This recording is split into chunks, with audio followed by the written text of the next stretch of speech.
Sziasztok! Ma kijöttünk a Kadölcsikkel, hogy megkérdezzük az utca emberét, hogy örülnének a Valentin napra egy ilyen mecsi pulcsinak a Kadölcsiktől. Neked mi lenne az álomajándékod?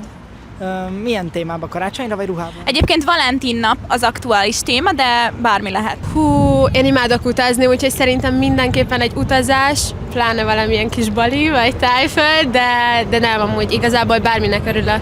Hát igazából, hogyha én adnék valakinek, az biztos, hogy virág lenne, cukrok, ilyen plüsmackó, ilyen kedves, tipikus arány. Akár a párodnál.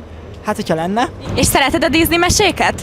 Nagyon. Rajtam éppen egy ilyen kadölcsikkes pókemberes pulcsi van. Ezt a kadölcsik.hu oldalán megtalálod, és hasonlókat is, mint például ezt az Így neveld a sárkányodatos pulcsit, Verdásat, Lilo és Stitcheset, úgyhogy párodtól egyébként örülnél egy ilyen ajándéknak? A páromtól abszolút, főleg, hogyha ilyen kis mecsi, akkor... Van egy olyan játékunk is, hogyha 10 másodperc alatt fel tud sorolni Disney meséket, 5 Disney mesét. Lilo és Stitch, Pókember, ugye az volt animációs sorozatban, Verdák, bár az Pixar, Így neveld a sárkányod, Toy Story, mi volt, Jégvarázs 2, Repcsik, Irdatlan család, vagy Hihetetlen család. Vagy esetleg 10 másodperc alatt 5 ajándékot, amit a párodnak adnál ajándékba Valentin napra. Most lehet a kettőt így mixelni is, vagy külön? Mindkettőt is játszhatod, vagy külön-külön, amelyik szimpatikusabb. Jó, például sapka, pulcsi, valami ékszer vagy karkötő, valami finom snack és valami élmény. És még egy játék, fel tudnál sorolni esetleg 10 olyan szituációt, amikor ezt a pulóvert hordanád? Hidegben, otthon esetleg a lakás kényelmében, divat bemutatón is szerintem tökre megállná a helyét. Tényleg, szerintem iskolában, munkahelyen bárhol lehetne ezt hordani. És meg is nyerted a pulóvert.